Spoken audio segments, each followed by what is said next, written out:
We're going. Yeah, bro, we're ripping. And we're live. And we're live.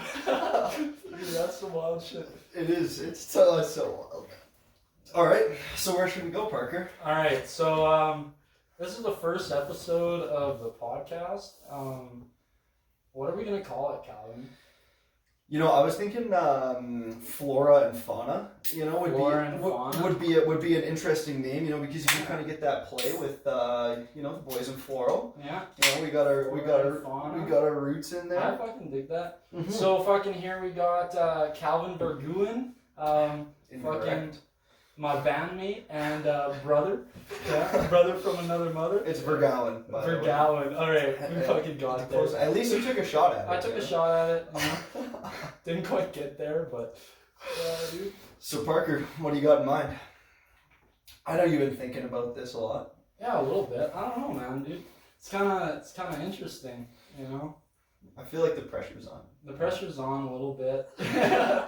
Kind of don't know where to go. You know? We'll loosen up. We'll loosen up. Get into it. You know, I got something we can start talking about. It's pretty interesting.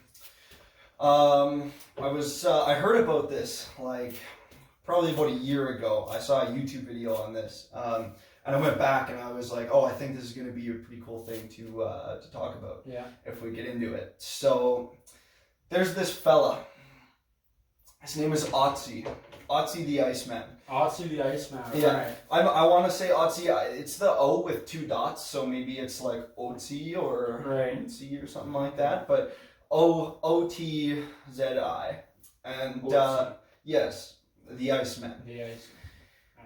Otzi was discovered in 1991 on the border of Italy and Austria, I believe. Okay. And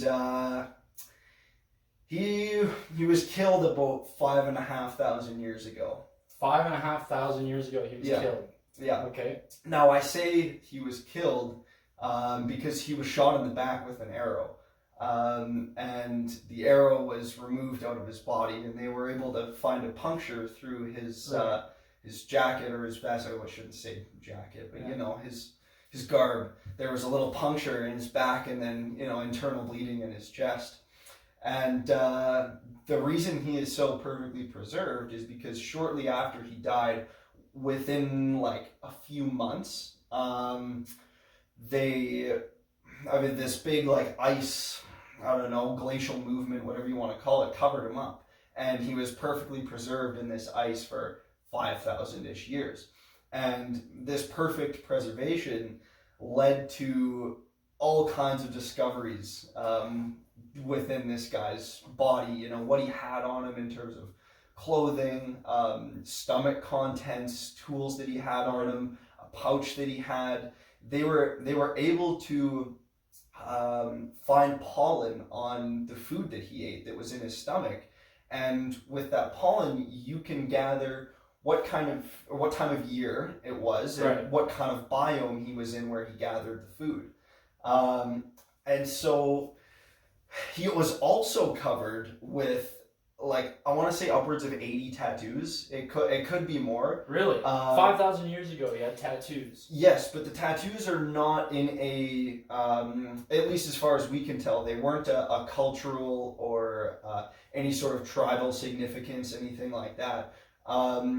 They were located so that 9 of the 19 areas on his body that he had tattoos were either right beside or directly on acupuncture points that were, as far as we can tell, only discovered by Chinese medicine about 2,000 years later, which is interesting because it then makes you question whether acupuncture truly was something that the Chinese came up with. But they were able to look at wear and tear on his tendons and his ligaments, and they think, judging by the way his body structure had developed, he was living in mountainous terrain or very hilly terrain with lots of elevation, doing lots of traveling, and he had arthritis in his hands, and these tattoos were they were charcoal. So the black pigment that they used was a charcoal, and so the tattoo was they believe some kind of primitive pain relief. Right. Um, Interesting. Yeah. So how did they know that he had arthritis in his hands? How could they tell? Inflammation of his joints. And then when the tattoos are on his knuckles and his knees and different joints like that, it would have been for like a chronic pain. And he also had them on his sternum,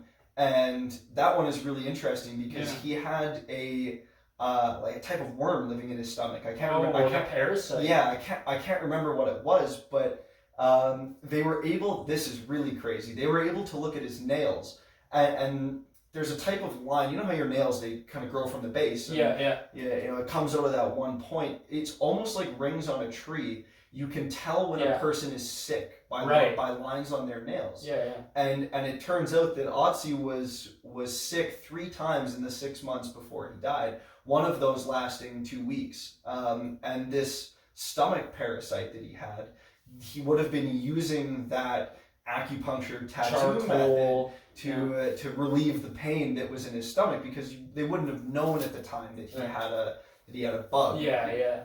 Wow. And then with the stomach contents, this is really interesting. The stomach contents, they were able to find like a very balanced diet, and so he was having like fatty red meat. So there was goat, there was an ibex that they found, and then different plants. So they found it was a type of terpenoid that was in his system that is common with eating different types of herbs. Right. And so he was intaking plants as well. And then they found this type of wheat, and I can't remember the exact name of this wheat that it was. It was a type of wheat that is harvested in the fall. And it was freshly in his stomach. However, they were able to deduce from other evidence that he was killed in early springtime, spring, summer, and so what that means is that wheat would have had to have been harvested from the fall and preserved for 8 months, kind of thing. And so the possibility that it was in the form of bread is totally on the table. Right. And it's just a very, because of how well it was preserved, it's such an interesting, highly detailed look at the life of this man and what things were like for humans in that area at the time. And what they also figured was that he was possibly a part of a sacrifice. Oh, really? Yeah, it could have been. Not like he had a feud with someone and they shot him in the back. He could have been killed for a type of ritual purpose. And the reason they believe that is because he had this copper axe with him that's like 99.7% pure copper. Really? Which at the time, they're quite rare. There's only been a couple other of these artifacts found across Europe. And so you had to be a part of a very special group, whether you were part of, the copper extraction process, if he was working in that, or he was somehow involved in that side of things. But what they think is possibly he was, I can't remember the word, but like a leader, a tribal leader. And as part of a sacrifice, they take the chief or the leader of this tribe and kill him as a sacrifice to whoever it was that needed sacrifice to. So yeah, that's my case on Otzi the Iceman. Otzi the Iceman. Dude, there's a few interesting things there, like just how far research has come with just the ability to know all these things about this man from 6,000 years ago or whatever. Just from looking at his body and whatnot, right? They also found in that area today there's 19 men that are either direct descendants or descendants of a very close relative of Otzi. They were able to look at his genetics and then look at the gene pool of the area, and they found people who, this in Italy and Austria. Yeah. This guy was their great, whatever, how many of those you want to put on. Yeah. He was their grandpapa. So pretty interesting case. And the reason they believe he was possibly part of a ritual was because of the condition his body was in. So there's another site that they found a body on. I can't remember if I put it in my my notes for this podcast or not. No, I didn't. So there was these other bodies that they found that are preserved in bogs, so like kind of like a swampland. They get brought under the earth and they don't decompose. And I wish I had my laptop because I had the pictures and the stuff on there, but it's shocking. So there was another case that was from 3,000 years ago, not in the same area of the world. I want to say this one was like England or something like that. And this man was killed by hanging. He had a rope that was left around his neck, but he was laid down with his eyes closed and his mouth shut, which they didn't do that with criminals. If you had committed a crime and you were hung for your crime, you weren't given a proper burial or an honorable death, right? Whereas if you're part of a sacrifice, then you're respected for your death, and they give you a proper burial. They close your eyes, they close your mouth, and this guy was completely naked with this rope around his neck, they're like very, very sure that he was a part of a ritual. And when drawing comparisons between the two, the way Otzi was laying there, there was a possibility that he was part of that same kind of thing. Interesting. It's kind of funny that they, close his eyes and close his mouth and then leave the rope around his neck, I wonder what the thought behind that was. I wish I knew. I feel like it's too far gone. It's too far gone. I don't know if we're ever going to find that stuff out. The research capabilities we have nowadays are pretty impressive, but there's also lots of stuff that's just out of reach. I mean, I totally agree with you. We can actually, this is one of the other things I wanted to talk about. And there's a very interesting quote by a Harvard professor in relation to UFO sightings and unidentified aerial phenomena, things that we can't explain. This professor was fairly criticized by his peers, fellow academics, that were like, he's a very bright man, but he goes a little bit off his rocker sometimes. And what he said was, in regards to these things that we see, think in the 1800s, they would have taken rocks falling out of the sky as completely preposterous, and it would have seemed impossible to them at the time. And yet now, 200 years later, we have a full understanding of exactly how that happened.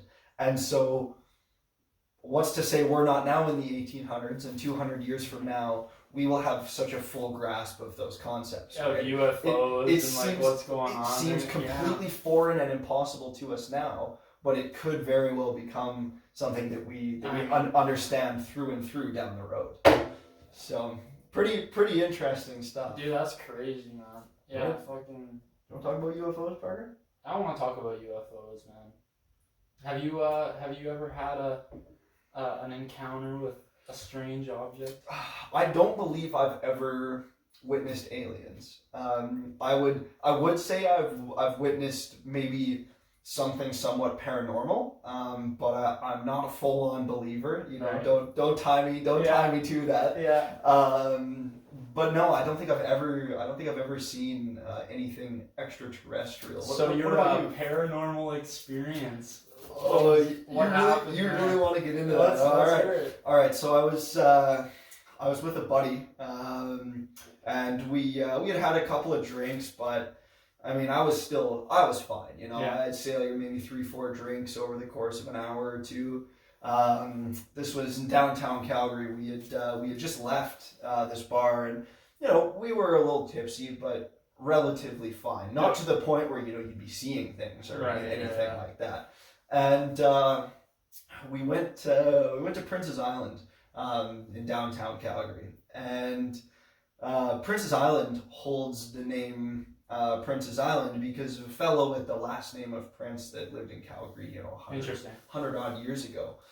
And there used to be this house there called the Prince House, and now it's in Heritage Park. And it's kind of there as a bit of a relic. But I'll tie into that in a moment. So we were walking, and the sun was just going down. It had just gotten dark. There wasn't very much light left, and we went to the playground there, as you do, as adults. Yeah, absolutely. You go. We know a thing or two about that. Oh, yeah. We had the electric scooters too. We're ripping around. It was awesome, and we sat down. We were chilling in this park, kind of doing the monkey bars, whatever, hanging out, and my buddy just kind of goes real still, and he looks over at me, and he goes, "Man, see my arms right now? The hair standing up." Yeah. Every time I talk about this, it wigs me out. He goes, "Man, look behind you." And I look back, and the layout of this park is like you've got your playground, and then this pathway, and then the Bow River runs along the right side, and we don't really see anyone walking around. It's not like we would have probably been able to notice someone if they had come up, but we didn't see anything. We didn't see anyone walk by. We didn't hear anything. We look back, and there's a woman in a white dress on this swing, and it's like pitch black out now at this point. Like, it's dark, and just going, and like a long white dress too, really long, flowy, dark hair, and just going, just nonstop, back and forth. And I looked at it, and it's very hard to describe when you see something like that. It's a feeling. It's a feeling. Right. It's a feeling that you get where you will. You just kind of know that something's not right. Yeah, exactly. It's not just some woman out in a white dress just going for a little swing kind of thing. Yeah. It's like something's wax going on. It felt like off. It's kind of a sixth sense. Right, yeah, definitely. It's like the stories of people who didn't get on the 9/11 flights because they were boarding the plane, and they were like, something doesn't feel right about this. I'm going home. It's that same kind of. It's not really physically explainable, but something in our brains can tell you that something here isn't right. And it was that kind of feeling of something is very off about what is going on over there. And so we kind of looked at each other, and it was like, all right, we either go over there and check it out, or we get the hell out of here, because this is pretty weird. Yeah. And two things can happen if you go over there. One, it's not what you were expecting at all, and it's just a woman on a swing. Yeah. Or it's exactly what you think it is, and you're scared for the rest of your life, right? Yeah. And so it was like, man, I just want to get out of here. Mm-hmm. Like we should probably just go. We hopped back on the scooters, and we were heading out, and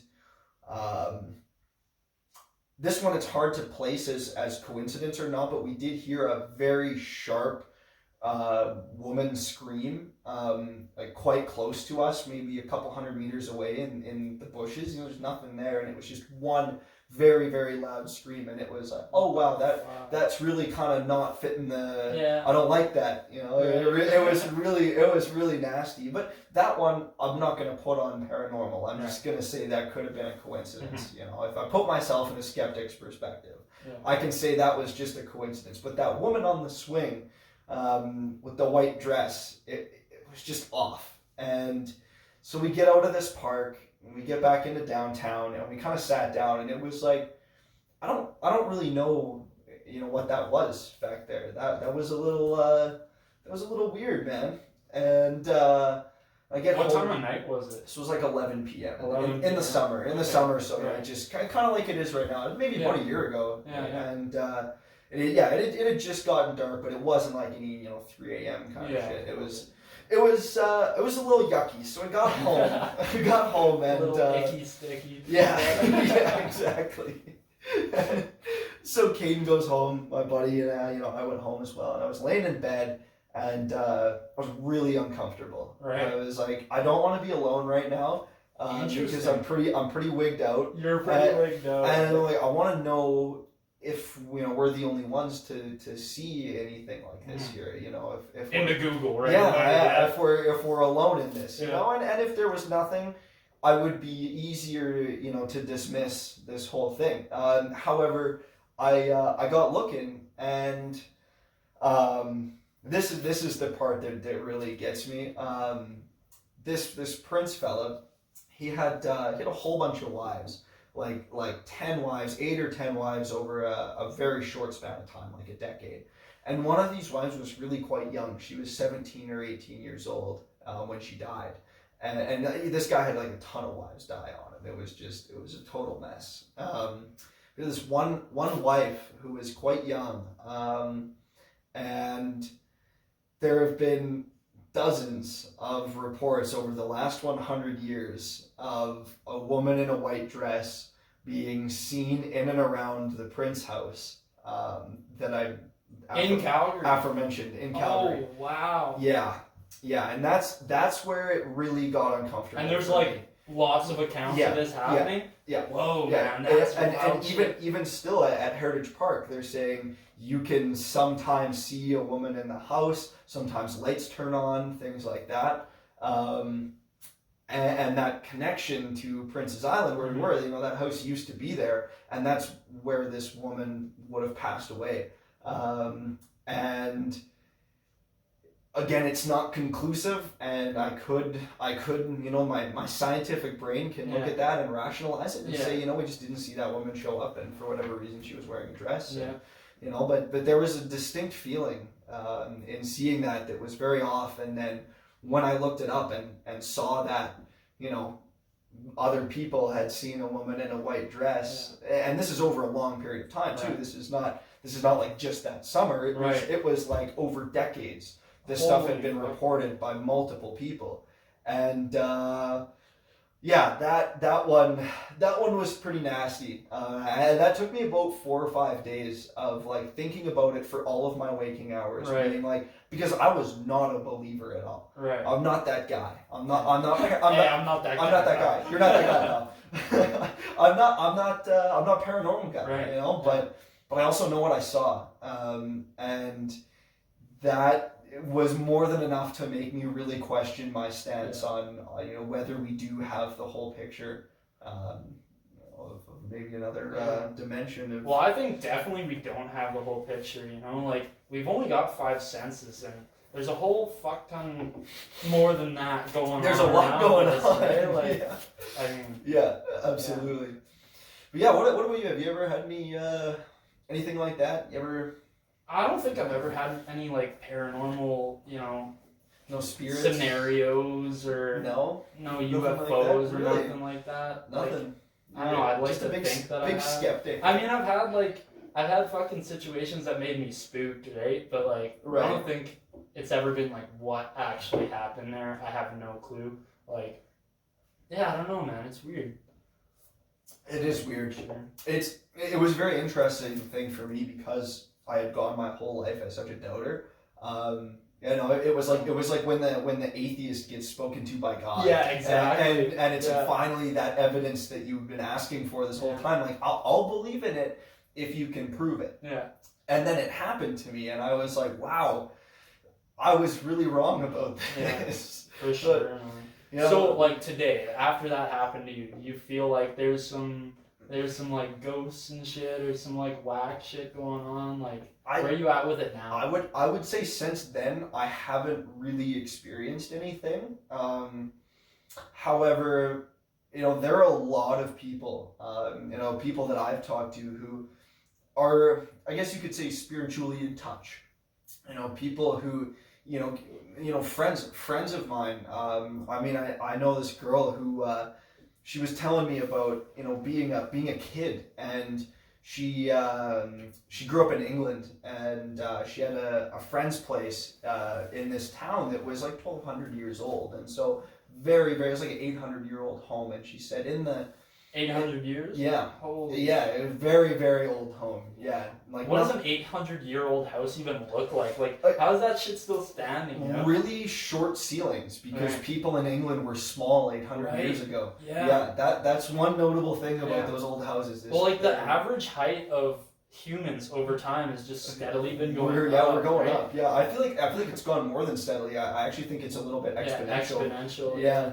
But anyways, man, she said this house, there was a cellar, and she said as long as she can remember, she couldn't go in there. And she's not like a scaredy cat. It was like there's something in there, and I know it's there, and I can feel it's there, and I don't want to go near it, kind of thing. And there's not the only one, right? I've met lots of people that have those kind of they have those kind of understandings, you know, where they just feel things and sense things that I can't.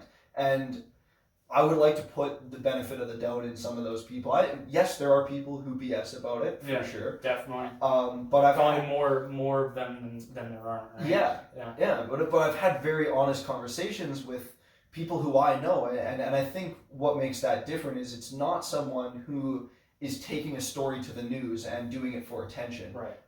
That those people have no reason to, you know, lie to me about seeing ghosts. You know? They truly believe in. Yeah, they're just telling their truth. Yeah, and their truth could just be, you know, a creation of the subconscious. Hallucination. Yeah.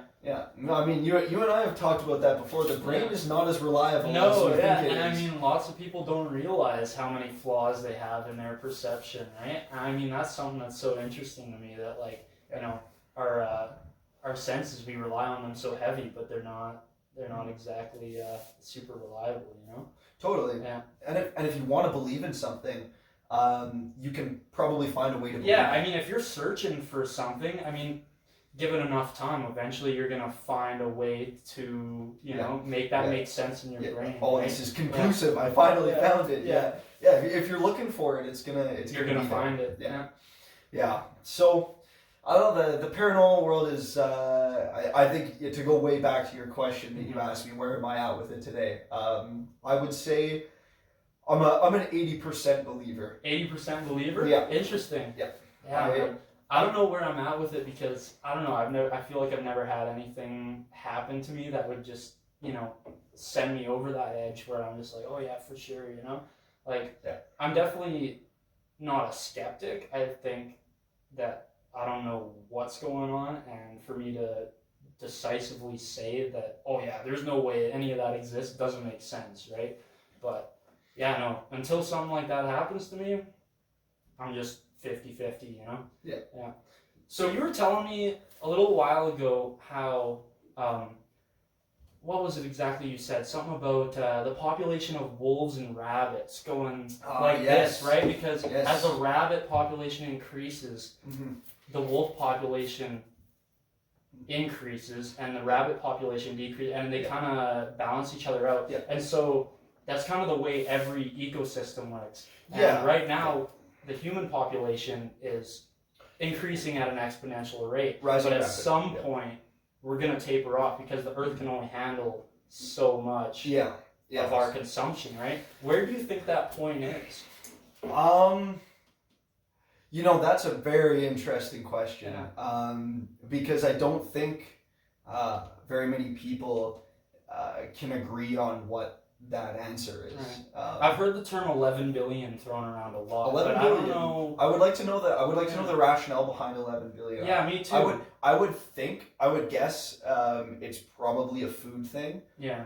That's a lot of mouths to feed. So typically in an ecosystem, you know, closed or not, you have a carrying capacity, which is what you just spoke of, and that carrying capacity. I think more times than not, I mean, I'm not a biologist, but I did learn about this in school, that environment, it hits a consistent peak of the number of species it can hold before food becomes a problem. Right.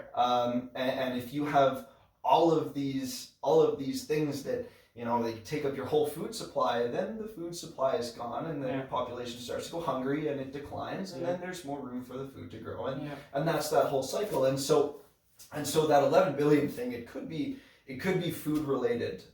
However, I don't actually believe that our population will get curved or drop down in a similar method to everything else.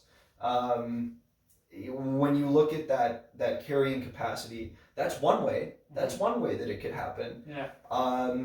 But animals don't have nuclear weapons. Yeah. And or the ingenuity and creativity we have, you know, and our ability to solve problems, right? Animals don't have the potential for sentient AI. Yeah. And, you know, right. There's a very different case with humans there. Definitely. And I think what we're ultimately going to run into is a bit of a problem where we are going to not really be able to come together as a species to solve whatever that final problem is. I think we've chatted about this a little bit before, but we're so divided on the solution for a problem. Exactly. And when you look at even COVID, for example, and the way that COVID was addressed by humanity, you have a certain portion of the people that believe that the vaccine is a golden ticket, and you have others saying that no, the vaccine is not the way, my natural immunity is the way, and then you've got other people saying it's going to be both, and you've got some people saying everyone just needs to stay at home, and others saying that we need to get out and spread it and get it over with. And that was like the most gentle warning to a severe catastrophe for humanity we could have, because it was very contagious but not very fatal. Right. When you know 3% fatality at the beginning. Right? Yeah. And I do believe that continued to drop. It did. Just steadily over time, right? Yeah. And so, what if that takes people under the age of 20? You know, the young population was okay with COVID. What happens when the next one comes along and it's as lethal to young people as it is old people? What happens when the fatality rate is 30%, 40%, 80%? Yeah. And it spreads for 4 days without being noticed, and then all of a sudden it's lights out. Yeah. You know, and when that happens, we cannot have the same level of disorganization and disagreement and partisan approach to that issue. And whether it's another pandemic or a rock falling out of the sky or the Russians with bombs, whatever it is, we are going to need to pull together. Well, that's like our biggest downfall as a species, is that we can't organize together. Everyone's got their own opinion, and nobody can be convinced, you know, and everybody's trying to force everybody else what to do, right? And I mean, we just all need to come to a solid conclusion if we want this species to last, right? Yeah. I mean, man. I think it's really interesting to, you know, kind of run that thought experiment of what is it that's going to be first. And traditionally, you have a carrying capacity. You know, you run out of food, or you have some kind of natural disaster like a volcano or a rock from the sky, whatever it may be. But we're dealing with a very different set of problems now that could easily reach us before we run out of food. It could easily reach us before X, Y, and Z. You know, we've got so many things now that, you know, at least some professional somewhere believes is an imminent threat. And people who are very well informed and well trained in certain areas are telling us, you know, this is small now. It's not going to be small forever. And the clock is ticking. The clock is definitely ticking. I think if we keep going in the direction we are, I don't have all that much faith. I'm with you. Completely honest. Yeah, we definitely got to make some changes in the way we run things, or something's gonna take us out. You know, like you said, volcano, an asteroid, whatever it is. If we can't come together and figure out what the solution is, then that's it, right? Energy demand is also an interesting role of this. For sure. We are using a lot of energy, and we're using more all the time because we keep having more people, and we keep advancing the medical techniques to keep them all alive for longer and to keep them from dying. And so instead of having a natural purge to your population, instead of having a certain number of people get sick and die and having a certain number of, you know, cancer patients that, just pass away. Yeah. We are keeping everyone alive, which is great in a sense. It's great from the individual's perspective, right? Yes. But I mean, if you look at the perspective of the entire species, we're making ourselves weaker, right? We're Yes. using antibiotics, we're treating people with disabilities, and I mean, obviously, I love going to the hospital and fixing my issues, right? Like, I'm very grateful that I think most of us that's are. there, right? Yeah. But yeah, like you look at 1,000 years down the road, where are we gonna be? Because we're just perpetuating all these issues. We're getting in the way of natural selection. Right, that's exactly it. And it's going to be interesting to see the long-term effects. And we haven't really seen any effects of that yet because it's so early. Like when did hospitals become a mainstream thing? Type 1 diabetes it became curable in the last 100 years by Canadian scientists. That's an interesting thing as well. I mean, do you know the whole thing with insulin about the patent around insulin? No, I haven't heard anything about that. So I think it's the Canadian $100 bill. It's one of the Canadian bills. It's got the scientists on it, and I feel embarrassed because I don't remember their names. But they were the guys who synthesized insulin in a lab. And when they found how to make insulin, you can now save people with type 1 diabetes who, to no fault of their own, have this genetic condition or some kind of predisposition to type 1 diabetes. You can now take these kids who you either had to starve them or let them die. Because they couldn't eat. And so the only way to keep them alive is to keep them hungry all the time and limit the food going into their body so their pancreas can keep up. As soon as that was fixed, the amount of suffering that was halted because of that discovery is remarkable. And being the Canadians that they are, made the patent free. Right. And they said, anyone can make this stuff. We want people to make this stuff. Take the formula, take it all, because this is saving thousands and thousands of lives. Over the course of the years, millions of lives saved by insulin synthesis. That's incredible, right? It's very incredible, and it's a shame. It's a shame because in the United States, with big pharma and privatized medical care, you are paying through the roof for insulin. For a necessary life-saving treatment, you have to pay hundreds and hundreds of dollars to pay for this medicine that was originally made for free. Anyone could take this and make it and just make it as accessible as possible. And now you've got these companies scooping it up that now hold these patents, and no one else can make it, and they charge a crazy amount for it. And it's unethical on an unbelievable level to me. And I mean, that's kind of the trend of capitalism, right? Yeah. I mean, to talk about capitalism, like capitalism is capitalism is really interesting because it's the best system we have, but it has major room for improvement. I mean, the same can be said for democracy, right? Yeah. Basically, the major downfall of capitalism is based on the sin of greed, right? Pretty much. It's an interesting way to put it. Yeah. Because like everybody wants to take for themselves, right? Why do you define greed as a sin?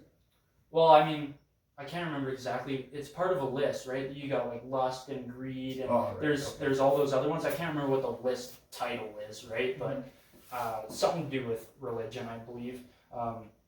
And like basically capitalism, the only one that it fails at is greed, right? So apart from that, it's a pretty decent system. It's kind of a at what cost type of thing, right? Because you can have the most amazing discoveries being bred out of capitalism. Yeah, I mean, it's a great playground for creativity, right? Yeah, and it's just an ultimate motivator, right? It motivates people in different ways, and sometimes it doesn't motivate them to do good things. You motivate people, for example, vaping companies, great example. They take advantage of addiction and they capitalize on that. And that's a very negative thing, especially because it's actively being marketed towards people like when we were in high school. Yeah, exactly. Kind of thing. And they take that market and say, oh man, we can make so much money if we tap into the dopamine centers of Yeah, kids in high right? school. I mean, the same thing with smartphones too, Yeah. right? Yeah, it's very messy, but on that same hand, you have someone who says, I have an idea and it's going to make me rich, and so I'm going to do everything I can with this idea. And instead of that idea being getting kids hooked on nicotine, that idea is a revolutionary new cancer treatment. Right. That saves so many people down the road. And yes, they capitalize on it, and yes, it's for profit, and they say, I want personal gain from this because I was the one who came up with it. Yeah. Fair enough. To me, you know, my dad always said you get to eat what you kill. Right. And it's a very capitalist statement. But if you have something that you believe others don't, I believe it's in your right to go out and take it. And I don't think you should feel guilty about that. Right. I don't think you need to feel bad about pursuing your own success. No, and I agree. I don't think it's about guilt at all, right? But, I mean, as we go forward, I don't think capitalism is a sustainable method for society, you know? In the long run, like, I think, are you familiar with the Pareto principle? I'm not. So this is the 80-20 rule, right? Like 80% of the rivers have 20% of the water. 20% of the planets have 80% of the mass, right? And pretty much everything can be fit into that, right? And it's the same thing with money, right? So 20% of people have 80% of the money, and vice versa, right? 80% of the people have 20% of the money. Yeah. And you can actually split it up even further. So of that 20% of the people that have 80% of the money, 20% of that 20% has 80% of that money, right? And it just keeps going. And this can be applied to almost everything, right? That's Mountain height, like, and so as time goes on, the concentration of wealth is just going to be, you know, it's going to be getting worse and worse and worse. People are going to be getting poorer and poorer, and the richer are going to be getting richer and richer. And it's just wealth not a disparity. sustainable Wealth disparity system, is the right? term for that. Wealth disparity. Yeah. Right. Yeah, I agree with you there. I think it's definitely going in that direction. I think though the capitalism, as much as it exists, it's a lot less capitalism than there used to be. Fair enough. We went pretty vertical with it for a while, and I do think we've come back down because you do have governments who are talking about the exact same thing you are and saying if this continues, the wealth disparity just becomes more and more extreme. Yeah. But I also believe that it's a little too late to turn back now, because in a practical sense, how can you reverse the effects that we're already at? You can't really, right? It's a tough thing. It is. Because we are kind of, you know, in a ship heading toward an iceberg, right? Mm-hmm. But I mean, there's no steering in the ship, kind of thing, right? Yeah. Well, our current system, you know, we have a currency based method of transfer, and I think that as long as it's currency based, capitalism will exist. Mm-hmm. I think the only way you can actually move away from capitalism is to go to something like a barter system. Right. But that becomes very impractical. Yeah. Because you can't barter on a global scale very practically. Right. Not very much of the population can do that, at least. And so the idea that you need groceries, and if you want to get food in a barter system, and this is speaking hypothetically, in order to get food, you got to go to the guy who harvested the food, and you got to do him a favor. Yeah. You got to have something that he wants that's not currency. So it's either you do work for him, right, or provide him with something that he doesn't have that you do. Mm-hmm.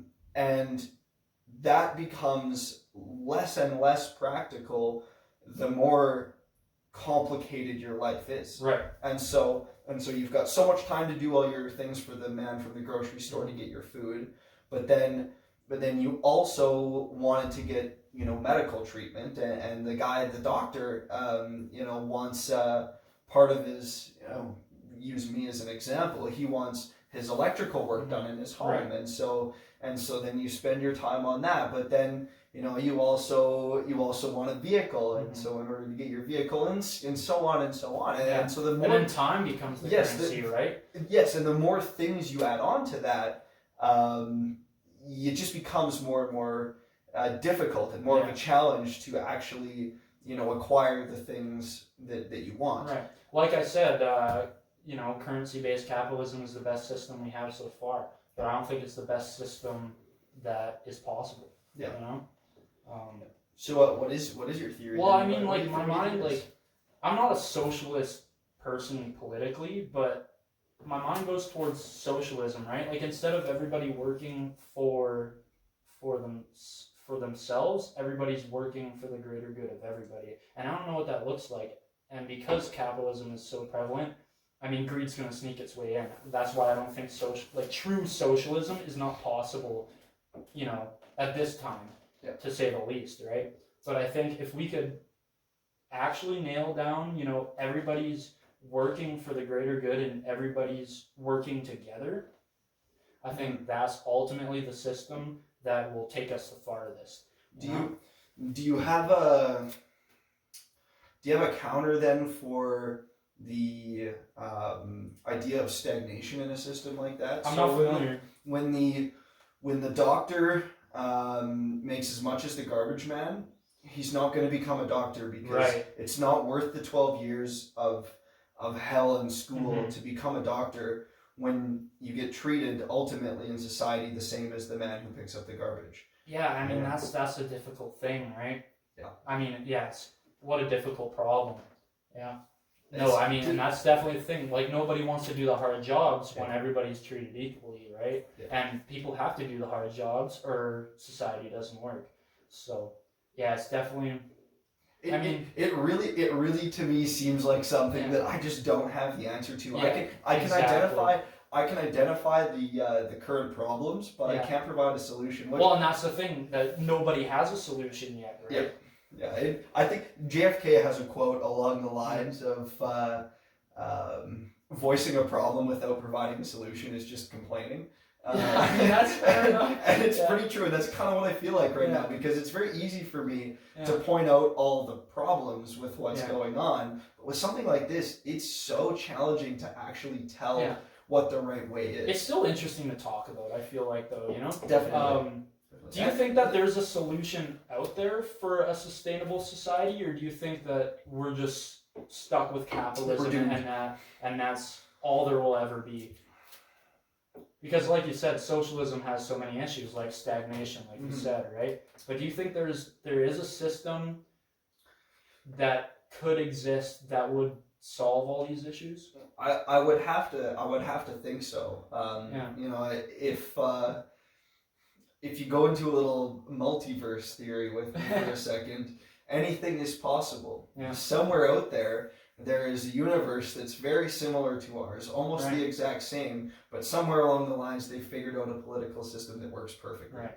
And that's how I can kind of justify those hypotheticals. Is somewhere out there it's possible. Whether it's possible for what we have, I don't think so. I don't think us as a species. I don't actually think we're gonna figure it out, because I think we're gonna meet our end before that happens. That seems definitely the more plausible of the two. Right? Yeah, but if we don't meet our end, if we go into a perfect world and say the Russians aren't gonna light up the North Americas with the Americas, the South America and the North America.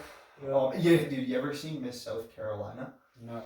Oh man, it was like topic change. We'll get back to it. It's just when I said the North Americas, it really reminds me of that clip. It was like a beauty pageant. This was like early YouTube days. This is like 2009 kind of YouTube stuff, and it was a beauty pageant, and this woman does an impromptu speech. Okay. And the prompt for her speech was something along the lines of education in third world countries, and how important is it for the United States to be involved in educating children in other countries. And her answer was amazing. Oh, yeah? It's I personally believe that U.S. Americans should have maps, and so we can know the countries like the Iraq and the Iran, and sometimes people don't have maps, and she just goes on for like a minute of just like bullshit. her coach obviously gave her like these buzzwords that like here's what you got to try and hit them with the I personally believe the Iraq get the Iraq and the Iran, and she also says the US and A in there, and like just like says just the most ridiculous things, and the Iraq and the Iran is what triggered me on the and the North Americas. Same kind of deal, but okay, we were on humanity. That's hilarious though. Oh, it's great. Oh, it's great. So yeah, and we were talking about the hypothetical of say humans don't meet our end, right? Say perfect world, that doesn't happen, and we don't reach these global cataclysms that we've talked about. If none of that happens, and for whatever reason we just get to keep existing, and over time we have the chance to form into a perfect political system, I think. It's unlikely. It's unlikely, I think, because of human nature. I think we are bred to disagree. And I it's think kind of evolutionary, right? It is, but then you also look at the the indigenous method of problem solving in Canada, where they didn't have a NATO or a European Union or a UN or even a prime minister or a president or a mayor. You had chiefs and you had different ranks within these tribes, but ultimately when it came to problem solving, you didn't solve something unless it was a consensus, unless everyone was able to agree on a solution to a problem. And so when it came to trying someone who had committed a crime, they would all get together and they would agree on an appropriate way to deal with that person. Or when it came to making major decisions, you would involve a clan-wide discussion, and I don't think you can have that same practice on a planet of nearly 8 billion people, because especially when we become so connected, right? I mean, in small tribes like that is like a perfect system in a way, right? Like, I mean, if everyone agrees on something, then who's going to disagree, right? I mean, it's perfect. But yeah, when you're all connected through social media, the 8 billion of you, like, I mean, that's not possible, right? And so I guess to answer your question, I think we've proven that we are capable of finding a solution to a problem like this. I think we are capable of getting along, but I don't believe we actually will, for some of the aforementioned reasons.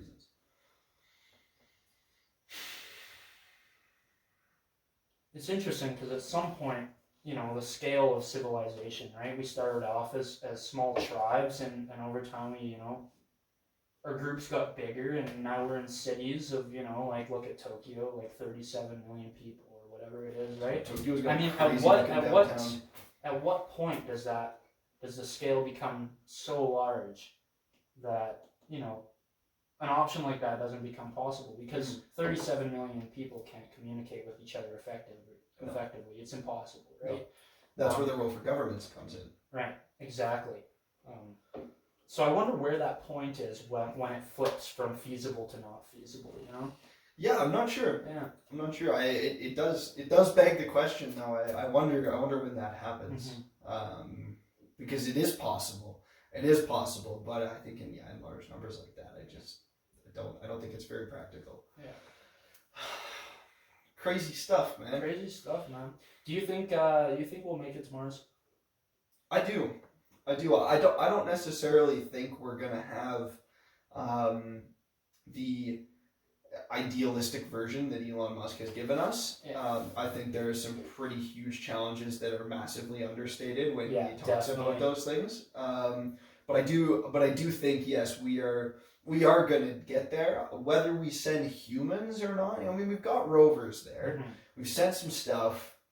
I think we'll get there. I don't know if it's going to be in the near future, but I mean, we're progressing so quickly. I gotta think. I mean, it was like 68 years between the first flight and putting a man on the moon. Yeah. And I mean, and so 68 years. That's yeah. If we're on that same level of progression, I don't think it's gonna take us all that long. In the grand scheme of humanity, I think like that will be out on Mars because it's not that far away.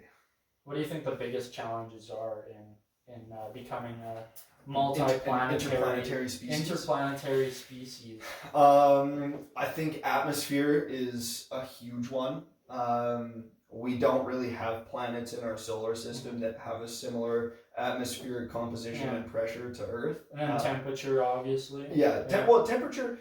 You can stay warm. You can put on a heated vest, and whatever it is. You can stay warm if you need, and if it's really hot, that's a bit more of a problem. But you can stay warm if enough. You can in terms of Mars, right? Yeah, you can take energy sources with you, and you can use the rays from the sun.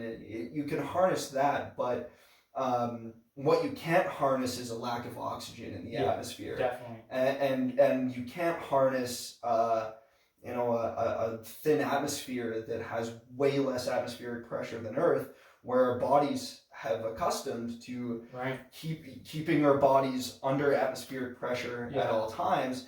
It's like if you stick a human in a vacuum chamber, then they boom, go up like a balloon. Well, the same thing if you go 1,000 meters below the surface of the ocean. Yes, it'd be the same kind of thing. It's a very fine balance. A bigger planet with more air above us and heavier air above us than Earth has, and you will get crushed by the atmosphere.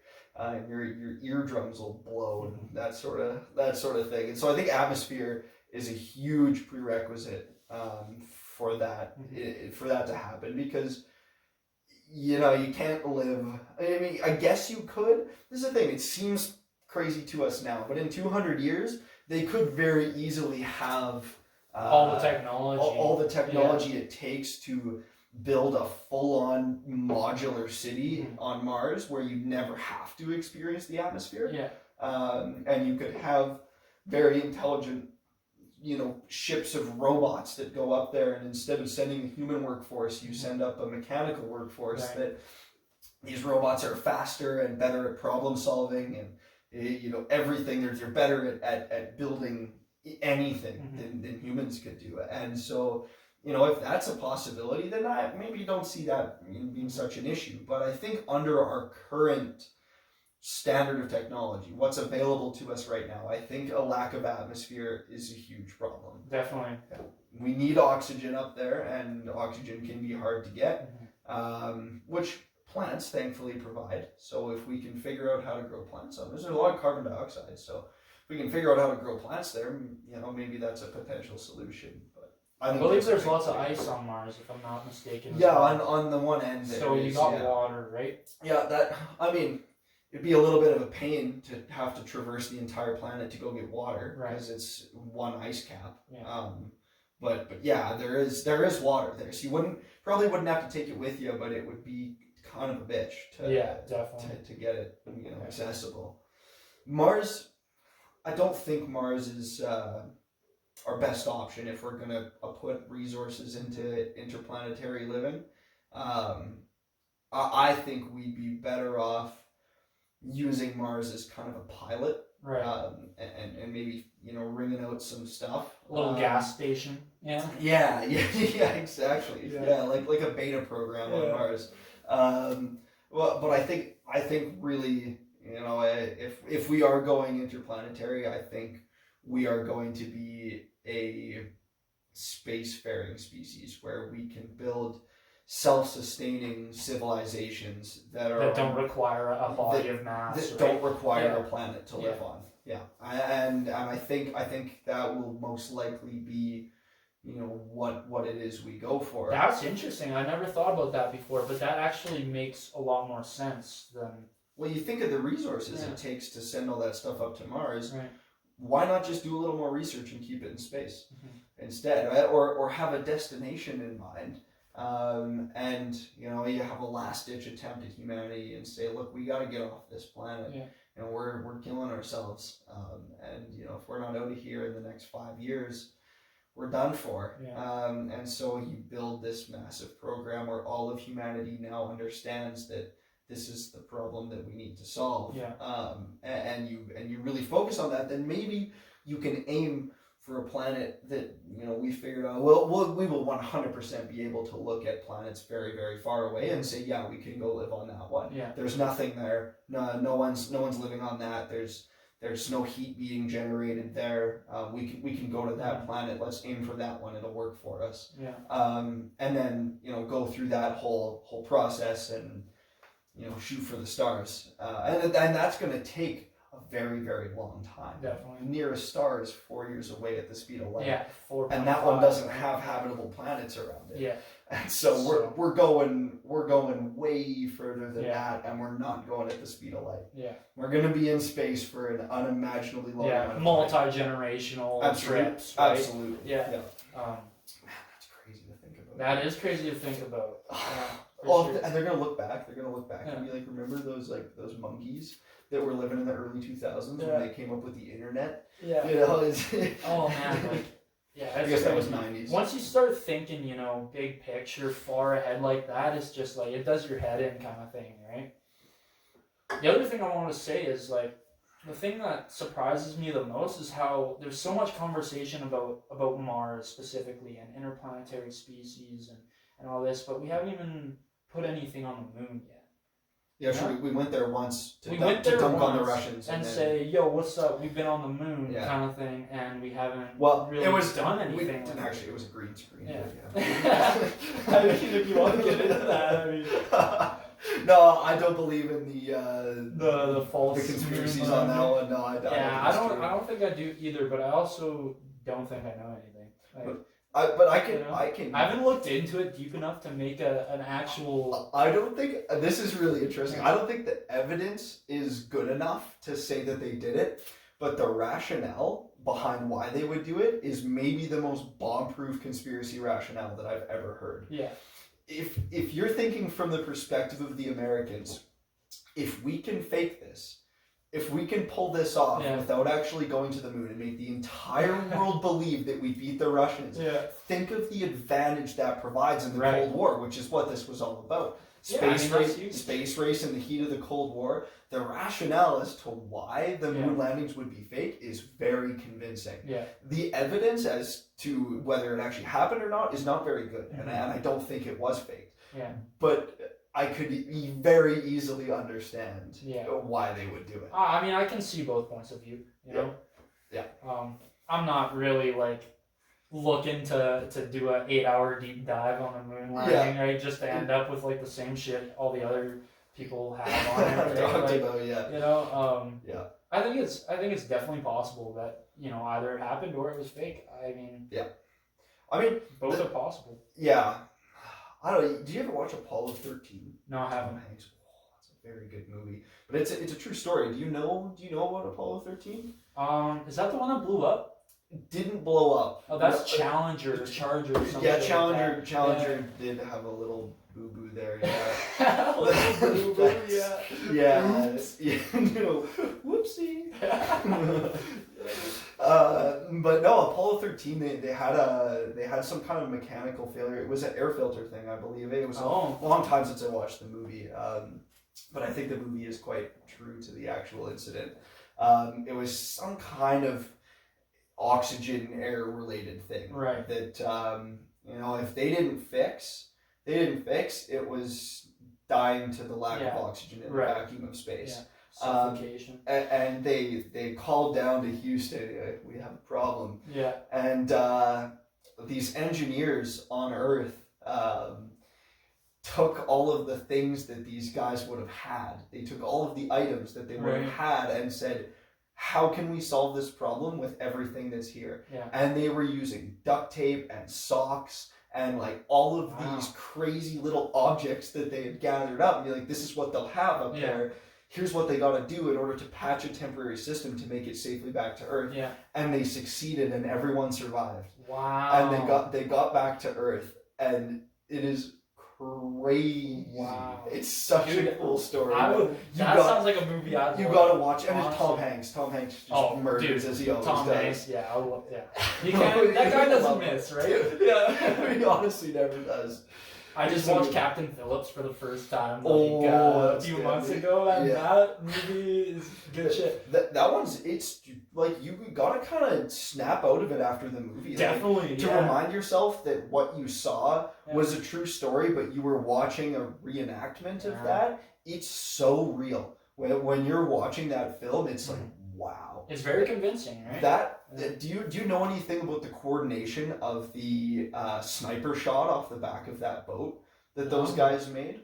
It's this is really cool too. So they got that raft where they had Captain Phillips and pirates. And they were towing it or whatever. They were towing it, and what they did was they slowly pulled in the winch, and what that did is, you've got this choppy ocean that's going like this, but you have an American Navy ship that is plowing through it, and behind it it's smooth.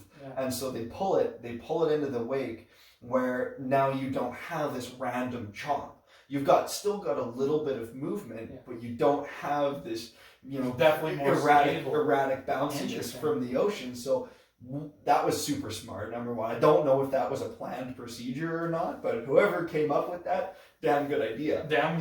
And so they bring him in, and they had 3 snipers off the back of this boat.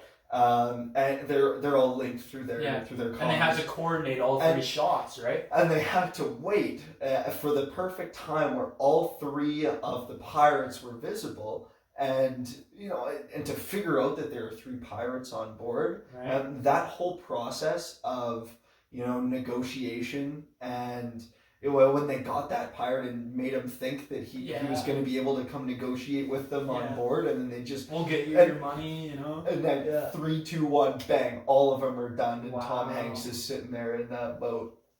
And the end of that movie, man, it hits you, right? That's some great acting, dude. Oh, man. Oh, I couldn't even imagine the shock you would be experiencing after that, though. Like, definitely. The guy's that was just a normal day for him, taking his boat. I mean, you're going past Somalia, so you're probably sweating.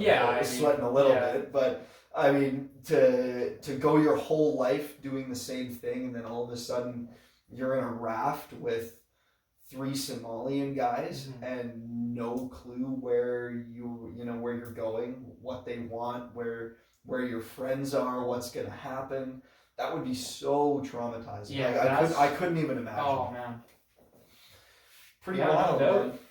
So, you ever hear about those 62 kids in Zimbabwe in 1994 that all saw the same? Yes, I have. I think we talked about this before, right? We may have. No, I've heard about that story. What do you got? I did some research. I did some research on this, and it's very fascinating. So these kids were out at recess, and there was like one adult present, but the adult never saw it. The adult was not present when they saw these little beings. But there was 62 kids who were eyewitnesses to out at recess or something like that. Happening. Yeah. And I mean, the first thing, you immediately go, oh, they're kids. Why are we taking UFO eyewitness accounts from kids? But that's exactly why. Exactly why. It's because 62 of them had the same story, and kids can't do that. Yeah. Between ages 6 and 12, that's not, they can't coordinate on that level in a matter of seconds and be like, oh, let's go tell everyone that this is what happened. And then to add on to that, there are a bunch of other eyewitness accounts from shortly before and after, from other groups of people across Zimbabwe and other areas of Africa seeing very similar reports. Not the aliens themselves. The thing that's remarkable about these kids is they saw figures.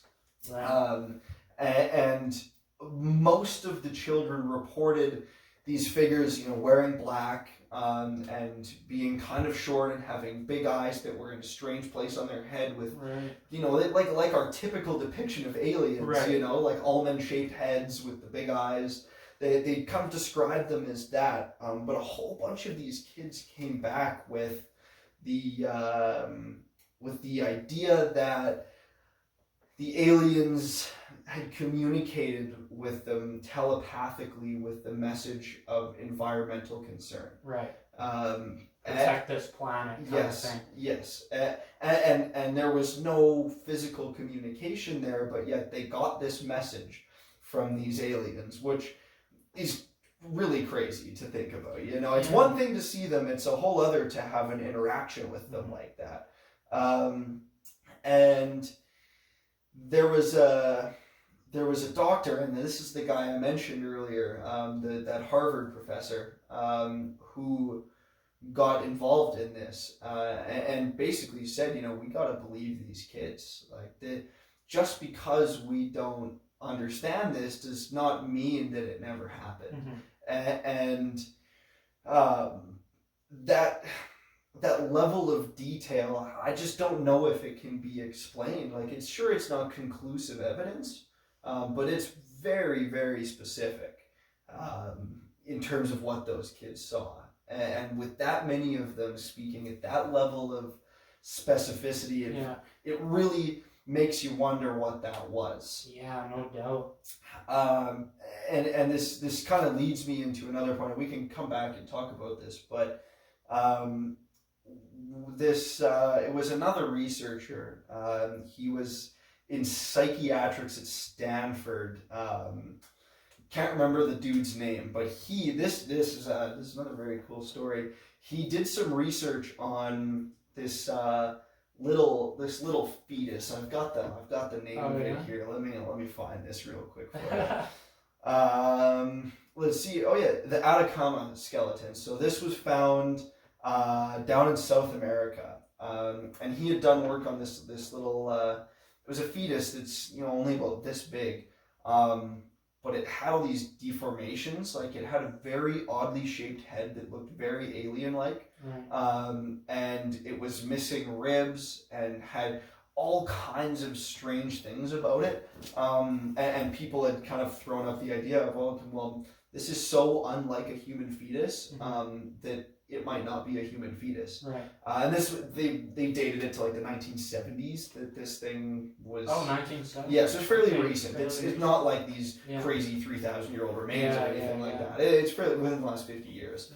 Right. And he originally did research on this little figure. He did some kind of analysis on its genome using like blood vessels and blood platelets to identify whether this thing was human or not. And in doing that, this was very profound research. He had come up with a method to take a very in-depth look at, you know, the composition and what was in the blood. It was basically, in doing this research on this little being, he found a highly advanced way to analyze the blood of human beings. Is essentially what it is. Now, after he did that, the CIA came to him, and a whole bunch of people from different aeronautic companies, and they said, we've got people who have had encounters with UAPs and UFOs, and they're all sick, and we want you to take a look at them and use this technology that you have found, and take a look at these people and see if you can find anything out. And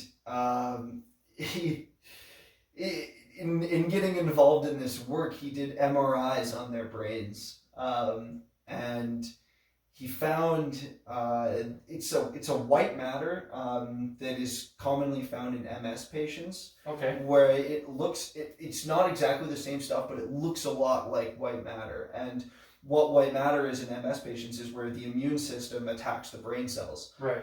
And kills your brain through the means of your immune system. And you get these essential dead spots in your brain where it's just scar tissue inside your brain of non-functioning cells. No connections. Yeah, but it's the other way around. And so the white matter with these people It's not no connections, it was over connection. Oh, what the fuck? Yeah, and so they had looked at these people and they found these specific parts of their brain, and I wrote this down. I'm not sure if I'm going to be able to pronounce these words correctly, but he found overconnection in the caudate, caudate. That's a region of your brain that's responsible for voluntary skeletal movements, learning, memory, reward, motivation, emotion, and romantic interconnection. So existence. It's a big list. Part. And then putamen, it's Putamen, and that's learning and motor control, speech articulation, language functions, reward, cognitive functioning, and addiction. Those parts of the brain across all of these people had this, what looked like white matter, but was over connection. It was hyperstimulation of those areas. Now, of the just over 100 people that were a part of this research, 25% of them died from their illnesses that showed up after these UAP and UFO interactions. And vast majority of the cases got diagnosed as Havana syndrome, which you and I briefly talked about before this. And then others had symptoms that are not common among Havana syndrome, but still kind of fit in that area where it's not, auditory hallucinations, tinnitus, ringing in the ears, that sort of thing. It was like different illnesses that showed up amongst these people. And as to why that happens, no clue. We haven't really been able to figure out. Havana, it doesn't have an explanation.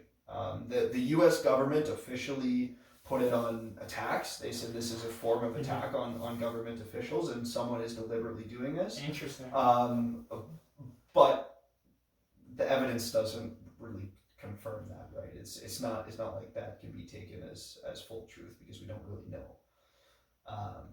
But yeah, I just wanted to kind of move that whole UFO thing into this Havana syndrome, which is very bizarre. So Havana syndrome, that's so you were talking about the white matter in the brain with the overconnections and whatnot. That's a symptom of Havana syndrome? It's so not necessarily. That one was found with the UFOs and UAPs. Okay. So not every Havana case is when someone experiences a kind of unidentified flying object. It can just happen to abroad government officials, and it occurs for whatever reason. But a lot of the people who were a part of the study were pilots for the U.S. military, and those being government officials, being in the military, it's tied, and that's what gets classified as Havana syndrome. If you don't work for the government, you can't get Havana syndrome. Oh, interesting. Yeah, it purely applies to government officials and people working for the government. That is what classifies it as Havana. Beyond that, it's just a phenomenon. There's no real name. There's no real name for that was that subsect that I was talking about in part of this research that didn't fit into Havana syndrome but still had symptoms. Right. It was not ordinary people, but still pilots. People who had seen unidentified flying objects but didn't work for the U.S. government. So is there some kind of documentation on, because you said Havana syndrome, a requirement of it is that you have to work for the U.S. military, right? Government, yeah. Right? Yeah. So I wonder, does that throw off the statistics about it? Because, is it more common in the military to have these symptoms? Or is it just called Havana syndrome because you work for the government? It's